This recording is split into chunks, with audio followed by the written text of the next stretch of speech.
ತಾಲೂಕಿನ ಚಂದಾಪುರ ಪಟ್ಟಣದಲ್ಲಿ ಪತ್ರಿಕಾಗೋಷ್ಠಿಯಲ್ಲಿ ಮಾತನಾಡಿದ ಅವರು, ಚಿಂಚೋಳಿ ತಾಲೂಕಿನ ಅಭಿವೃದ್ಧಿ ಕುಂಠಿತಗೊಂಡಿದ್ದು ಉಮೇಶ್ ಜಾಧವ್ ಅವರಿಂದ ಹೊರತು ಜಿಲ್ಲಾ ಉಸ್ತುವಾರಿ ಸಚಿವರಿಂದಲ್ಲ ಎಂದರು.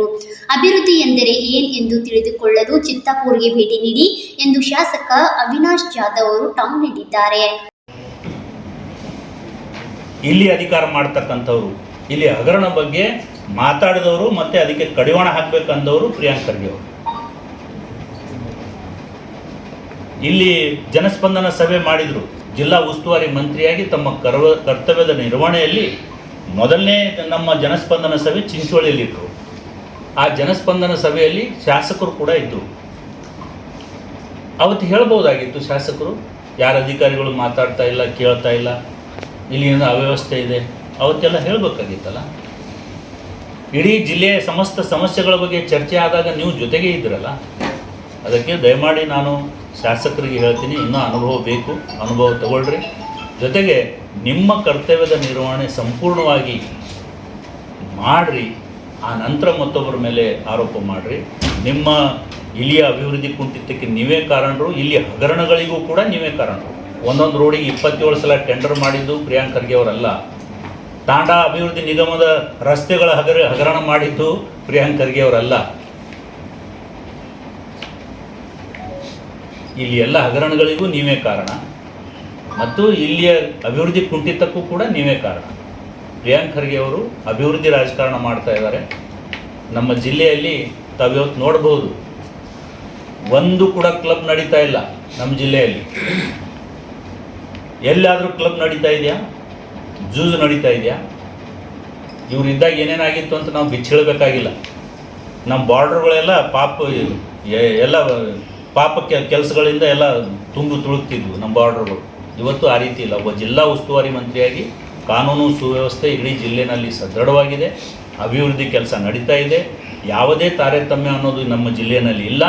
ಮತ್ತು ಏನಾದರೂ ಸ್ವಲ್ಪ ಅಲ್ಪ ಲೋಪದೋಷ ಇದ್ದರೆ ಸನ್ಮಾನ್ಯ ಅವಿನಾಶ್ ಜಾಧವ್ ಅವರು ತಾವು ತಿದ್ದುಕೊಂಡು ನಮ್ಮ ಕ್ಷೇತ್ರದ ಅಭಿವೃದ್ಧಿ ಕಡೆ ಗಮನ ಹರಿಸಬೇಕು. ಇದು ಬಿಟ್ಟು ಇನ್ನೊಬ್ಬರ ಮೇಲೆ ಗೂಬೆ ಕೊಡಿಸ್ತಕ್ಕಂಥದ್ದು ಬಿಡಬೇಕು ಅಂತ ಹೇಳಿ ತಮ್ಮ ಮೂಲಕ ನಾನು ವಿನಂತಿ ಮಾಡಿಕೊಳ್ತೇನೆ.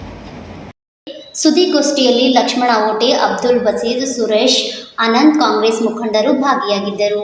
ಅಂಥೇಳಿ ತಾವೆಲ್ಲ ಕೂಡ ತಮಗೂ ಗೊತ್ತು. ಪ್ರೆಸ್ ಮೀಟ್ ಅವ್ರು ಮಾಡಿದ್ದು ವಿಡಿಯೋ ಕ್ಲಿಪ್ ಕೂಡ ನಾನು ನೋಡಿದೆ. ಇದೇ ಶಬ್ದ ಬಳಸಿದ್ದಾರೆ ಅವರು.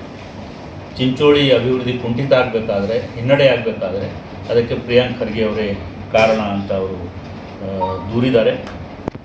ಆಮೇಲೆ ಅಧಿಕಾರಿಗಳು ಯಾರು ಕೂಡ ಸರಿಯಾಗಿ ಕೆಲಸ ಮಾಡ್ತಾ ಇಲ್ಲ, ಕಾಲಹರಣ ಮಾಡ್ತಾ ಇದ್ದಾರೆ, ಈ ಶಬ್ದ ಬಳಸಿದ್ದಾರೆ ಅವರು.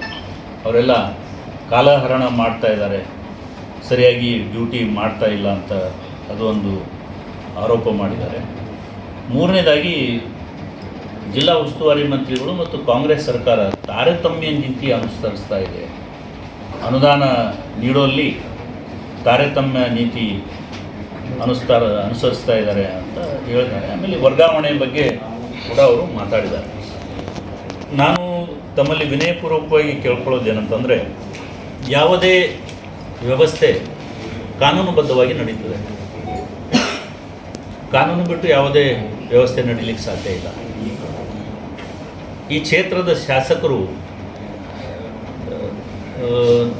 ಅನುಭವ ಕಡಿಮೆ ಅಂತ ನನಗನ್ಸುತ್ತೆ. ಆಮೇಲೆ ಮ್ಯಾಚುರಿಟಿ ಕೂಡ ಕಡಿಮೆ. ಒಬ್ಬ ಶಾಸಕನ ಹಕ್ಕು ಮತ್ತು ಕರ್ತವ್ಯ ಮೊದಲು ಅವ್ರು ತಿಳ್ಕೋಬೇಕು ಅಂತ ತಮ್ಮ ಮೂಲಕ ನಾನು ವಿನಂತಿ ಮಾಡ್ಕೊಳ್ತೇನೆ.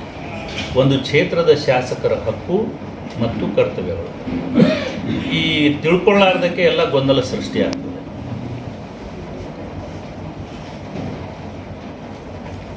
ಅಧಿಕಾರಿಗಳು KDP ಮೀಟಿಂಗಲ್ಲಿ ತಾಲೂಕಾನಲ್ಲಿ ಎದುರು ಕೊಡೋದು MLA ಅವರ ಎದುರು, ಜಿಲ್ಲಾ ಮಂತ್ರಿಗಳು ಎದುರಲ್ಲ. ನಮ್ಮ ತಾಲೂಕಿಗೆ ಸಂಬಂಧಪಟ್ಟಿರ್ತಕ್ಕಂಥ ಎಲ್ಲ ಯೋಜನೆಗಳು ಪ್ರಗತಿ ವರದಿ ಪರಿಶೀಲನೆ ಮಾಡ್ತಕ್ಕಂಥವರು ಶಾಸಕರು ಚೇರ್ಮನ್ ಆಗಿ ಅವರು ಪರಿಶೀಲನೆ ಮಾಡ್ತಾರೆ. ಯಾವ ಕೆಲಸ ಎಷ್ಟಾಯಿತು, ಎಷ್ಟಾಗಿಲ್ಲ, ಯಾವ ಅಧಿಕಾರಿ ಏನು ಕರ್ತವ್ಯ ನಿರ್ವಹಣೆ ಮಾಡಬೇಕಾಗಿತ್ತು, ಯಾಕೆ ನಿರ್ವಹಣೆ ಮಾಡಿಲ್ಲ, ಅದಕ್ಕೆ ಹೊಣೆಗಾರಿಕೆ ಕೂಡ ಅವ್ರ ಮೇಲೆ ಹೊರಿಸೋದು ಕೂಡ ಅಲ್ಲಿ ಚೇರ್ಮನ್ ಆಗಿ ಅವ್ರ ಕೈಯಲ್ಲಿ ಇರ್ತದೆ. ನಾಚನ ಆಯ ಅಂಗಂತೇಡ. ಅವರಿಗೆ ಯಾವ ಸ್ಕೀಮಲ್ಲಿ ಏನು ನಡೀತಾ ಇದೆ ಅನ್ನೋದೇ ಕಲ್ಪನೆ ಇಲ್ಲ. ಯಾವ ಅಧಿಕಾರಿ ಯಾವ ಹೆಡ್ ಆಫ್ ಅಕೌಂಟಲ್ಲಿ ಏನು ಕೆಲಸ ಮಾಡ್ತಾ ಇದ್ದಾರೆ ಅನ್ನೋದೇ ಅವರಿಗೆ ಗೊತ್ತಿಲ್ಲ. ಅದಕ್ಕೆ ಈ ವ್ಯವಸ್ಥೆ ತಿಳ್ಕೊಳ್ಳಾರ್ದೇ ಸುಮ್ಮನೆ ಜಿಲ್ಲಾ ಮಂತ್ರಿಗಳ ಮೇಲೆ ಗೂಬೆ ಕೂರಿಸೋದು ಇದು ತಪ್ಪು. ದಯಮಾಡಿ ಶಾಸಕರೇ, ನೀವು ನಿಮ್ಮ ಕರ್ತವ್ಯದ ನಿರ್ವಹಣೆ ಮಾಡಿರಿ. ನಿಮ್ಮ ಬೇಜವಾಬ್ದಾರಿತನ ಮತ್ತು ನಿಮ್ಮ ಕರ್ತವ್ಯಹೀನತೆಗೆ ಇನ್ನೊಬ್ಬರಿಗೆ ದೋಷ ಕೊಡೋದು ಅತ್ಯಂತ ತಪ್ಪು. ಒಬ್ಬ ಜಿಲ್ಲಾ ಉಸ್ತುವಾರಿ ಮಂತ್ರಿಯಾಗಿ ನಮ್ಮ ಜಿಲ್ಲೆಗೆ ಏನೆಲ್ಲ ಮಾಡಬೇಕೋ ಅವರು ಮಾಡ್ತಾ ಇದ್ದಾರೆ. ಜಿಲ್ಲಾ ಉಸ್ತುವಾರಿ ಮಂತ್ರಿಯಾಗಿ ಅವರ ಕಾರ್ಯನಿರ್ವಹಣೆಯಲ್ಲಿ ಎಲ್ಲಾದರೂ ತೊಡಕಾದರೆ ನೀವು ಯಾರಾದರೂ ಕೂಡ ಅದಕ್ಕೆ ಪ್ರಶ್ನೆ ಮಾಡ್ಬೋದು, ಎಲ್ರಿಗೂ ಕೂಡ ಹಕ್ಕಿದೆ. ಆದರೆ ಒಬ್ಬ ತಾಲೂಕಿನ ಶಾಸಕನಾಗಿ ನಿಮ್ಮ ಕರ್ತವ್ಯ ನಿರ್ವಹಣೆ ಮಾಡಲು ವಿಫಲರಾಗಿ ನಿಮ್ಮ ವೈಫಲ್ಯಕ್ಕೆ ಜಿಲ್ಲಾ ಉಸ್ತುವಾರಿ ಮಂತ್ರಿಗಳಿಗೆ ದೋಷ ಕೊಡ್ತೀರಿ ಅಂದರೆ ಇದು ಹಾಸ್ಯಾಸ್ಪದ. ಅದಕ್ಕೆ ಮತ್ತೊಮ್ಮೆ ಹೇಳ್ತೀನಿ, ನೀವು ಸ್ವಲ್ಪ ಮ್ಯಾಚೂರ್ ಆಗಿಬಿಡ್ರಿ, ಈಗ ತಿಳುವಳಿಕೆ ಮೂಡಿಸ್ಕೊಳ್ರಿ. ನಿಮ್ಮ ವ್ಯವಸ್ಥೆ ಬಗ್ಗೆ ನಿಮ್ಮ ಸಂಪೂರ್ಣವಾಗಿ ತಿಳ್ಕೊಂಡು ತಾವು ಜವಾಬ್ದಾರಿಯಿಂದ ಹೇಳಿಕೆ ಕೊಡಬೇಕು ಅಂಥೇಳಿ ನಾನು ವಿನಂತಿ ಮಾಡ್ಕೊಳ್ತೇನೆ. ಹೋದ ಸಲ KKRDBಲಿಂದ 90 crores ಕೊಟ್ಟಿದ್ದಾರೆ, 90 ಕೋಟಿ.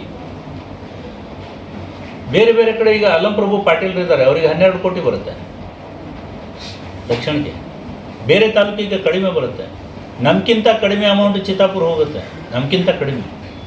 ಇಲ್ಲಿ ಬರ್ತಕ್ಕಂಥ ಚಿಂಚೋಳಿ ಕ್ಷೇತ್ರಕ್ಕೆ ನಂಜುಂಡಪ್ಪ ವರದಿ ಆಧಾರದ ಮೇಲೆ KKRDB ರೂಲ್ಸ್ ಆ್ಯಂಡ್ ರೆಗ್ಯುಲೇಷನ್ ಬರ್ತಕ್ಕಂಥ 1 ಪೈಸೆ ಆದರೂ ಕಡಿಮೆ ಆಗಿದೆಯಾ? ಇದು ಜವಾಬ್ದಾರಿಯಿಂದ ಹೇಳಿಕೆ ಕೊಡಬೇಕು. 90 crores ಹೋದ ಸಲ ಕೊಟ್ಟರು, ಈ ಸಲ 100 crores KKRDBಲಿಂದ ಚಿಂಚೋಳಿ ಕ್ಷೇತ್ರಕ್ಕೆ 100 ಕೋಟಿ ಅನುದಾನ, 100 ಕೋಟಿ ಮೇಲ್ಪಟ್ಟು ಈ ಸಲ ಬಂದಿದೆ. 1 ಪೈಸೆ ಆದರೂ ಕಡಿಮೆ ಬಂದಿದೆಯಾ? ತಾರತಮ್ಯ ಅಂತ ಹೇಳಲಿಕ್ಕೆ ಸ್ವಲ್ಪ ನಾಚಿಕೆ ಆಗಬೇಕಲ್ಲ. ಎಲ್ಲಿದೆ ತಾರತಮ್ಯ? ಚಿಂಚೋಳಿ ಕ್ಷೇತ್ರದಿಂದ 1 ಪೈಸೆ ಕಡಿಮೆ ಮಾಡಿದಾರಾ? ತಗೊಂಡಿದ್ದಾರಾ? ಅಥವಾ ಕೊಡುವಲ್ಲಿ ಕಡಿಮೆ ಮಾಡಿದಾರಾ? ಎಂದೂ ಕೂಡ ಇಲ್ಲ. ಅಥವಾ 100 ಕೋಟಿ ಕೊಟ್ಟು ಯಾರಾದರೂ ಕಾಂಗ್ರೆಸ್ನವರು ಆ್ಯಕ್ಷನ್ ಪ್ಲ್ಯಾನ್ ಮಾಡಿರಿ ಅಂತ ಹೇಳಿದಾರ? 100 ಕೋಟಿಗೆ ಆ್ಯಕ್ಷನ್ ಪ್ಲ್ಯಾನ್ ಮಾಡ್ತಕ್ಕಂಥವ್ರು ಚೇರ್ಮನ್ ಆಗಿ ಗೌರವಾನ್ವಿತ MLA ಅವರು. ಲಾಸ್ಟ್ ಟೈಮ್ 90 ಕೋಟಿಗೆ ಪ್ಲ್ಯಾನ್ ಮಾಡಿದವರು, ಸಬ್ಮಿಟ್ ಮಾಡಿದವರು MLA ಅವರು. ಅದರಲ್ಲಿ ಎಲ್ಲಿದೆ ತಾರತಮ್ಯ? ಎಲ್ಲಿದೆ ಇಂಟರ್ಫಿಯರೆನ್ಸು? ಅದಕ್ಕೆ ಬೇಜವಾಬ್ದಾರಿ ಹೇಳಿಕೆ ಕೊಡೋದು ಬಿಡಬೇಕು. ಶಾಸಕರು ಜವಾಬ್ದಾರಿಯುತವಾಗಿ ವರ್ತನೆ ಮಾಡಿ. ನಿಜವಾಗಲೂ ನಮ್ಮ ಚಿಂಚೋಳಿ ಕ್ಷೇತ್ರಕ್ಕೆ ಅನುದಾನದಲ್ಲಿ ತಾರತಮ್ಯ ಆಗಿದ್ದರೆ ತೋರಿಸಿ. ಇಂಥ ಹೆಡ್ ಆಫ್ ಅಕೌಂಟಲ್ಲಿ ಇಂಥ ಸ್ಕೀಮಲ್ಲಿ ನಮ್ಗೆ ಬರಬೇಕಾಗಿರ್ತಕ್ಕಂಥ ಅಮೌಂಟ್ ಬಂದಿಲ್ಲ ಅಂತ ತೋರಿಸಿ. ನಾವು ತಲೆಬಾಗಿ ಒಪ್ತೀವಿ. ಅದಕ್ಕೆ ನಾವು ಕೂಡ ಚಿಂಚೋಳಿ ಕ್ಷೇತ್ರದ ಅಭಿವೃದ್ಧಿ ಬಯಸ್ತೀವಿ. ನಾವು ಕೂಡ ಇಲ್ಲಿಯ ನಾಗರಿಕರೇ, ನಮಗೂ ಕೂಡ ಹಕ್ಕಿದೆ ತಿಳ್ಕೊಳ್ಳಿಕ್ಕೆ, ಕೇಳಲಿಕ್ಕೆ. ಅಂಥದ್ದೇನು ತಾರತಮ್ಯ ಇದ್ದರೆ ತೋರಿಸ್ರಿ. ಏನೂ ಇಲ್ಲದೇ ಸುಮ್ಮನೆ ರಾಜಕೀಯ ಬಾಲಿಶ ಹೇಳಿಕೆ ಕೊಡ್ತಕ್ಕಂಥದ್ದು ನಿಲ್ಲಿಸ್ಬೇಕು.